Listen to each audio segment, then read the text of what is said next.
ان کی نالائکی کے اوپر مزید پردہ اسٹیبلشمنٹ نہیں ڈال سکتی، وہ ان کو اپنے کندھے پر اٹھا کر نہیں پھر سکتی.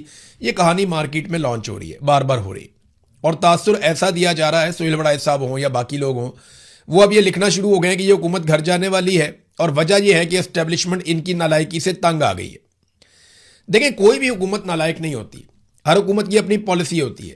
نالائق پاکستان کی ملٹری اسٹیبلشمنٹ ہے.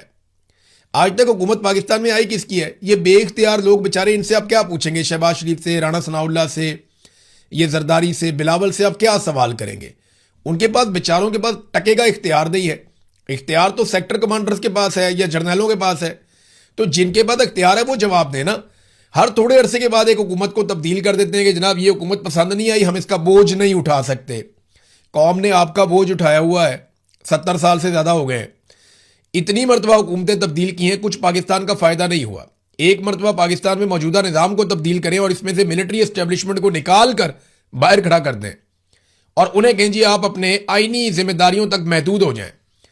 آپ ملٹری اسٹیبلشمنٹ کو، جرنیلوں کو ان کے آئینی کردار کے اندر لے جائیں تو آپ یقین کریں 10 سے 20 سال میں پاکستان کے حالات بدلنا شروع ہو جائیں گے.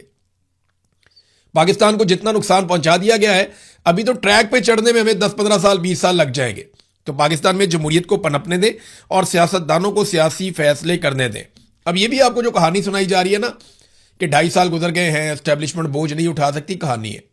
انہوں نے اگلے 2.5 سال بھی یہ کہانیاں سناتے سناتے آپ کو گزار دینے اور دوبارہ الیکشن کروا کر ایک مرتبہ پھر کٹ پتلیاں لا کر آپ کے اوپر مسلط کر دینی ہے. دیکھیں نا، اگر ان کی نیت ٹھیک ہوتی یا انہیں لگتا کہ یہ بوجھ مزید نہیں اٹھا سکتے تو جو گلگت بلتستان میں گند مارا وہ یہ مارتے، یا جو گند اب یہ کشمیر میں مارنے جا رہے ہیں وہ گند یہ مارتے. اگر ان کو ذرا سا بھی احساس ہوتا. احساس کی بات نہیں ہے، یہ جب بھی پاکستان نے ٹھیک ہونا ہے، پاکستان نے تبھی ٹھیک ہونا ہے جب تمام ادارے اپنے اپنے حدود کے اندر جائیں گے اور جا کر کام کریں گے. ابھی بہت سارے ٹاؤٹس ہیں، کچھ صحافی ہیں، کچھ دیگر لوگ اکٹھے کر کے بلوچستان لے گئے کہ جی بلوچستان میں دودھ اور شہد کی نہریں بہہ رہی ہیں، حالات بہت اچھے ہیں، بڑے ذہین لوگ ہیں، کمال لوگ ہیں، زبردست ہو گیا، فوج بہت اچھا کام کر رہی ہے. اور وہاں پہ جبری طور پہ لوگوں کو گمشدہ کیا جا رہا ہے. سڑکوں پہ ناکے لگائے ہوئے ہیں مسلح افراد نے، پہاڑوں کے اوپر لاشیں پھینک کے چلے جاتے ہیں، وہ اٹھانے والا بھی کوئی نہیں ہے. لوگ اپنی مدد آپ کے تحت ٹرک لے کے جاتے ہیں، مزدور لے کر جاتے ہیں، اپنی لاشیں اٹھا کر لوگ خود لے کر آتے ہیں. لوگوں کی لاشیں تک واپس لا کر نہیں دیتی سرکار. لاپتہ افراد کا ایک الگ دکھ ہے وہاں پہ بلوچستان میں. بے شمار خواتین و حضرات جو ہیں انہیں گرفتار کیا ہوا ہے اور غیر قانونی طور پہ گرفتار کیا ہوا، جیلوں میں پڑے ہوئے وہ سڑ رہے ہیں اور ان کے وسائل پر قبضہ کر کے انہیں پسماندہ بنا دیا گیا.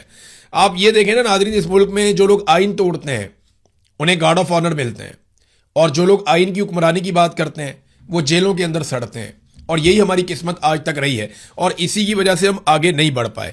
یہ جو اکبر شیرانی کی کہانی میں نے آپ کو سنائی تھی ایک شہید کی، اس کی جیب سے نا ایک رکا بھی ملا اور وہ اس کے گھر والوں نے، اس کے دوستوں نے پبلک کر دیا.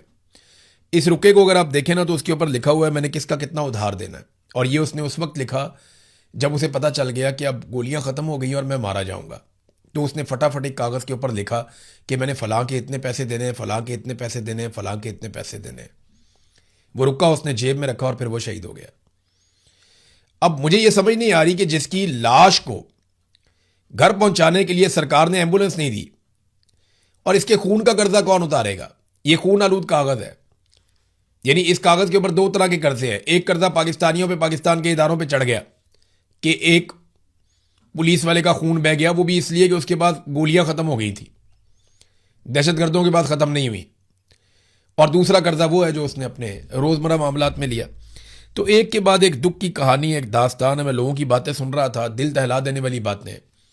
وہ اتنے پریشان ہیں اور وہاں پہ پولیس والے کام کرنے سے انکار کرتے ہیں. کیوں جناب؟ ہم کیسے کام کریں؟ ہمارے پاس تو ہتھیار نہیں ہے، ہماری تو پیچھے سے مدد ہی نہیں آتی. اگر ہم 200 لوگوں سے بھی لڑ پڑیں تو سرکار ہار مان لیتی ہے، پیچھے کوئی ہتھیار لے کر نہیں آتا. پورے شہروں پہ آ کر دہشت گرد قبضہ کر لیتے ہیں اور یہ لوگ کچھ کر نہیں سکتے. پاکستان تحریک انصاف نے حمایت کر دی ہے اس دھرنے کی جو اس وقت بلوچستان میں دیے جا رہے ہیں. انہوں نے کہا کشمیر راولہ کوٹ کی طرح بلوچستان کے عوام کو بھی ان ناجائز حکمرانوں اور ان کی پالیسیوں کے خلاف سڑک پر نکلنا پڑے گا. کوئٹہ میں جاری شہداء کے دھرنوں میں تمام سیاسی جماعتوں کے کارکنوں اور عوام سے لاکھوں کی تعداد میں شرکت کی اپیل کرتے ہیں.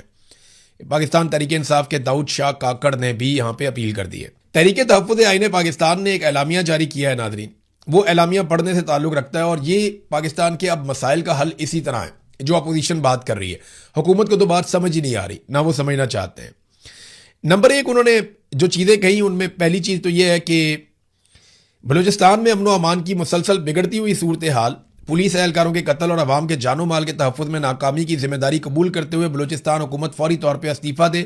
ہمارا موقف ہے کہ ایک غیر منتخب حکومت عوام کے سیاسی، انتظامی اور سیکیورٹی مسائل کے حل کی اخلاقی اور عوامی حیثیت نہیں رکھتی، اور بلوچستان کے تمام لاپتہ افراد کو فی الفور عدالتوں کے سامنے پیش کیا جائے، جبری گمشدگیوں کا سلسلہ بند کیا جائے اور ڈیتھ سکواڈ کا مکمل خاتمہ یقینی بنایا جائے.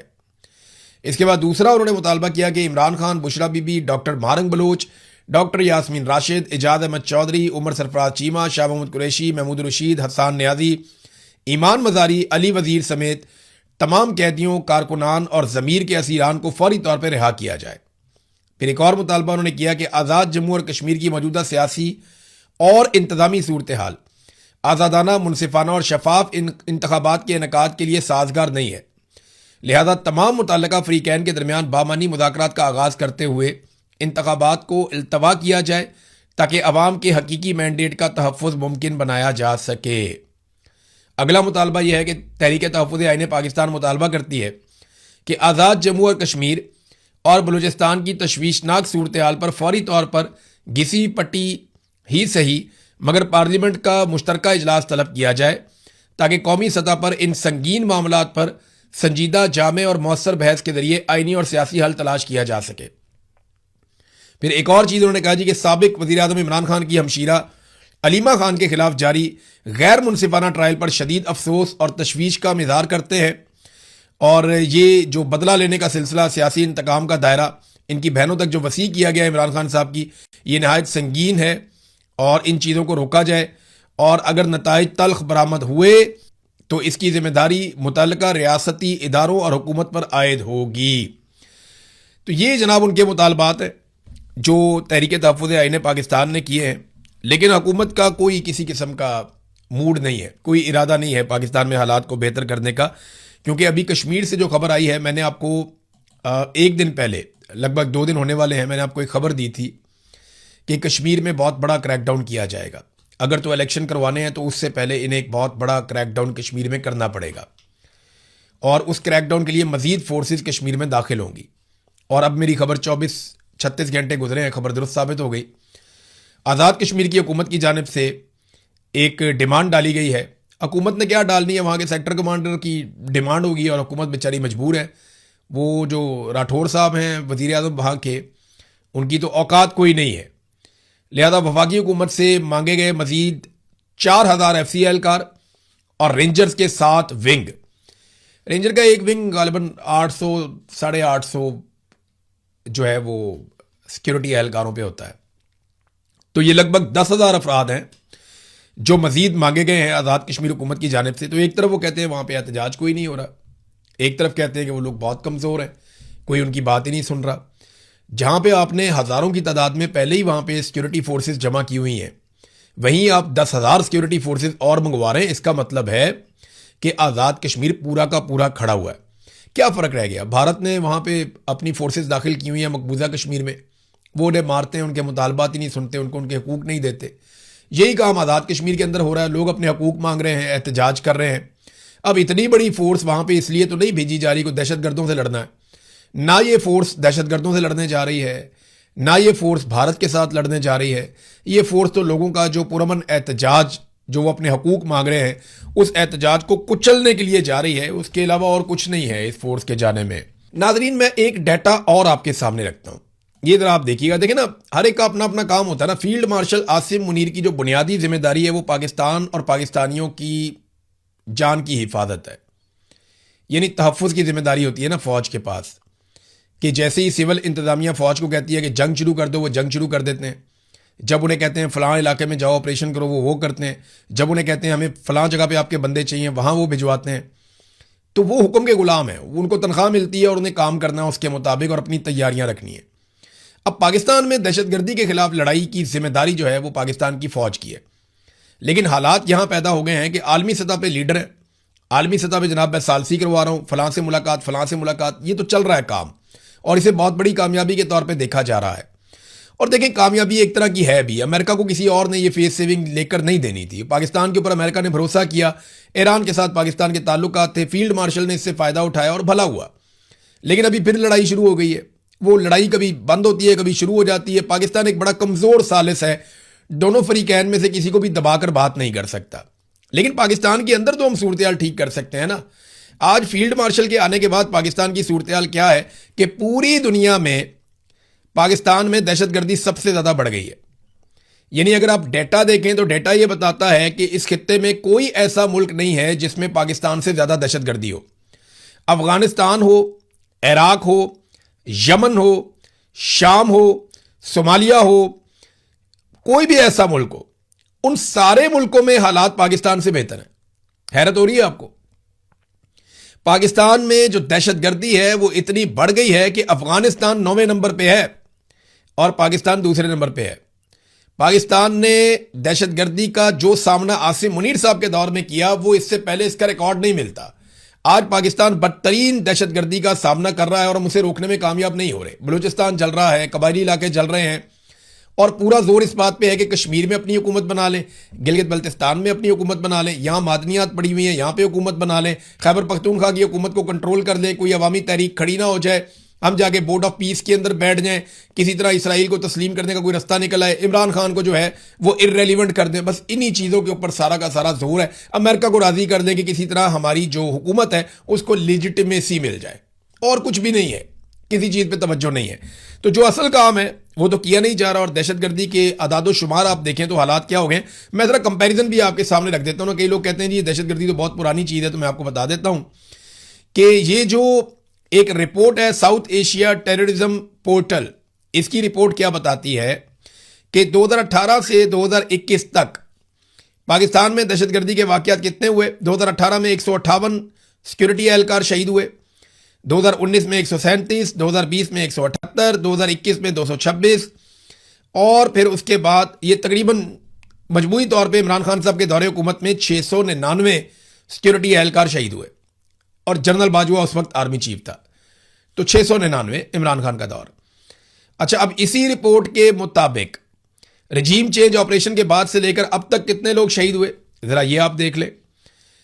سیکورٹی اہلکار جناب جیسی عمران خان صاحب کی حکومت گرائی گئی 2022 میں، تو 380 سیکورٹی اہلکار شہید، اور پھر اس کے بعد 2023 میں 520، پھر 2024 میں 754، پھر 2025 میں 664، پھر اب جناب اس وقت 3 سالوں کے اندر جو مجموعی طور پہ 2317 سے 2320 تک کی تعداد بنتی ہے، یعنی عمران خان کے دور حکومت میں اس سے 4 گنا کم تھی دہشت گردی، یا اس سے بھی زیادہ کم تھی۔